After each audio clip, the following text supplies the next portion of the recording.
Hey everybody, Drew here from North 40 Fly Shop in Lewiston, Idaho. Going to do a bit of tying today. I'm going to tie this fly called the Urban Discipline.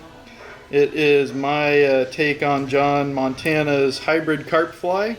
It's quite a bit different, but quite a bit similar in the same respect. But I designed it basically to be this kind of crayfish color, so that I could have an equal chance of catching bass or carp.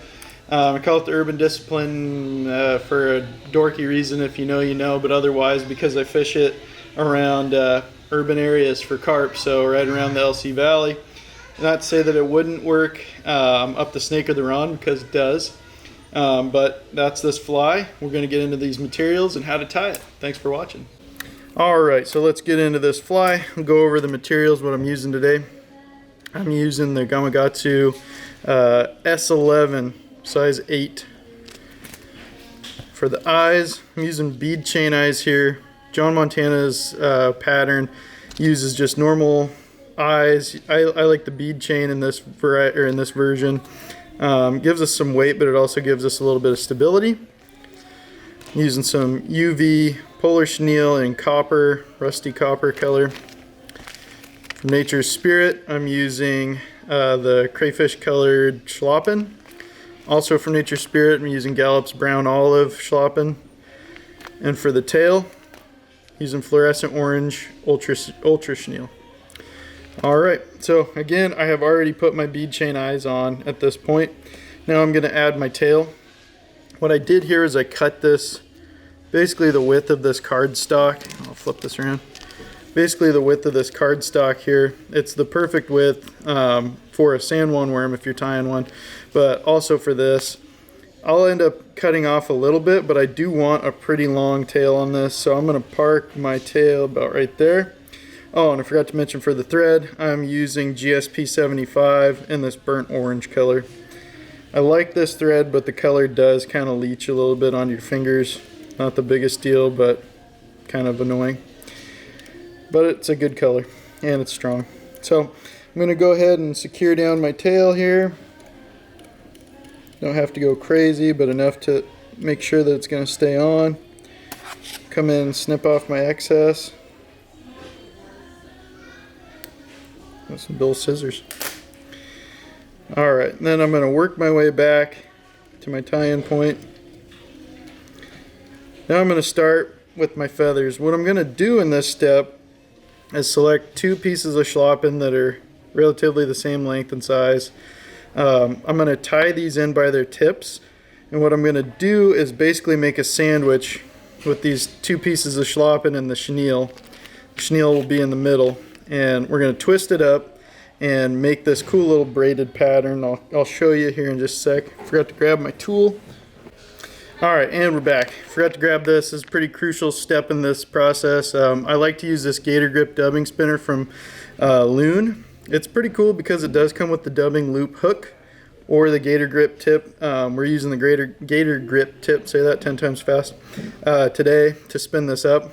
You can, of course, just do this with your fingers, but it's a hell of a lot easier if you have this tool.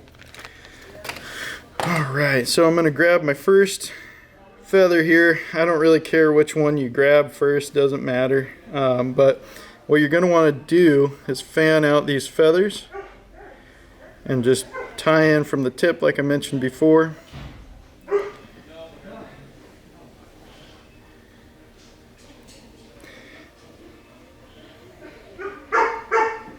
And it doesn't have to be a super long feather. Matter of fact, that's something I failed to mention in the beginning of the video is I'm using the 4.5 inch to 6.5 inch variety of schlappen, so I want it to be shorter. So that's my first feather. Now I'm going to come in, grab my UV polar chenille, and normally I'd leave this in the packaging, but for this case, in this case, I'm just going to kind of measure it out, get a length that's going to be roughly the same length as my feather. Might end up wasting a tiny bit, but hey, it's alright. So I'm going to tie it in as close as I possibly can to that first feather.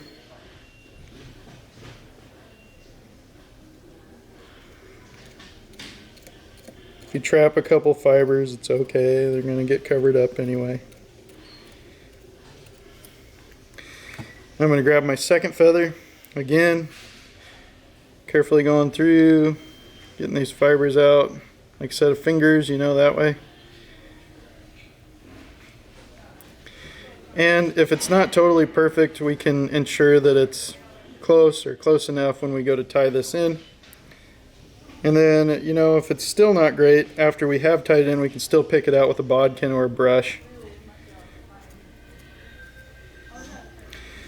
And one thing I will say about this little process is that it is unbelievably easy to break these feathers. So when you go to spin this up, just be careful of that. What I'm going to do is work my bobbin forward just behind the eyes.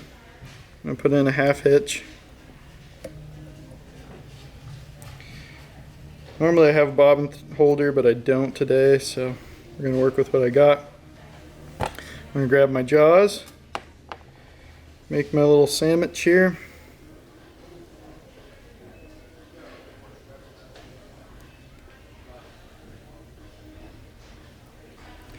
And again, what I can do is fan this all out so it sits in nice when I spin it.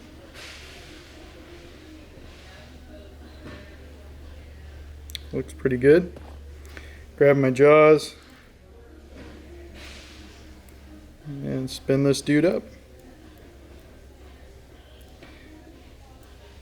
And you can see it's starting to combine. And again, what you can do is come through and pick this out both while you're spinning it and afterwards. We want to make sure that we get out what we can that's trapped.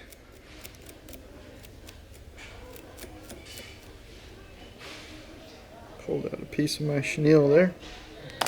This right here? I'm going to re-grab that. Twist up a little bit more. Again, just kind of combing out, making sure I get those fibers untrapped best I can. And we can do this again after we placed it, but kind of easier to do it first than later. Right now than later. But I like this color combo a lot. It gives it a really good crayfishy looking color. Good source of forage for both crayfish and bass, of course. I don't like how far back that is. I want this to come up just a little bit further. And you don't have to necessarily do touching wraps on this, but pretty close. You might end up with a little bit of excess. That's totally fine. Comb some of this stuff back before I clip this off. And you don't have to be gentle with this, because what I'm going to do later this is mash it all up with my fingers. Just gives it a little bit more buggy look, I think. I think the fish thinks so, maybe. I don't know. Once. Twice. 3 times. 4 times. Seems good to me. Come in here and clip that dude off, being careful not to clip as much material as I can get away with, and then also not clipping my tying thread. I'm going to secure that down. I'm going to go over the eyes here. At this juncture, I'm ready to whip finish.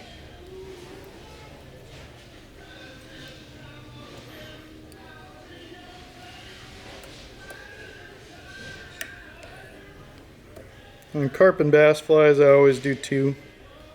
It's up to you, you don't have to.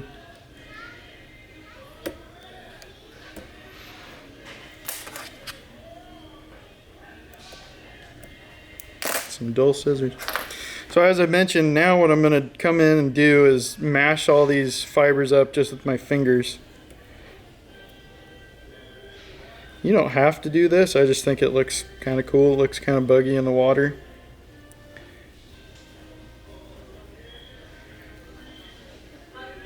I'm going to grab my scissors. I got a little piece of stem from my schloppen left in there.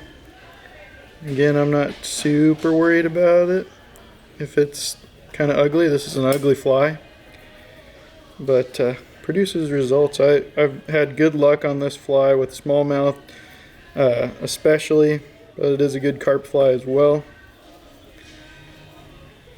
And again, just kind of roughing this up, pinching it in my fingers, mashing it around a couple times. I'll come in and comb it.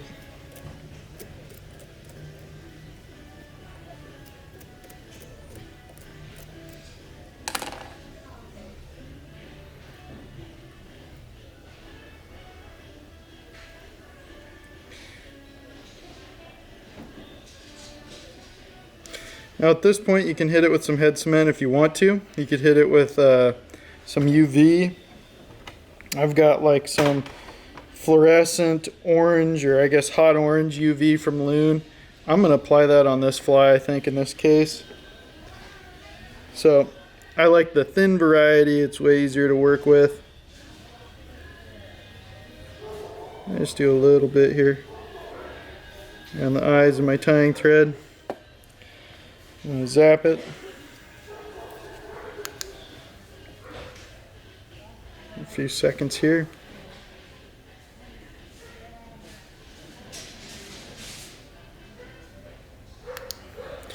And that's all she wrote. That is the Urban Discipline Carp and Bass Fly. Hopefully you try this one out and it works for you, and thanks for watching.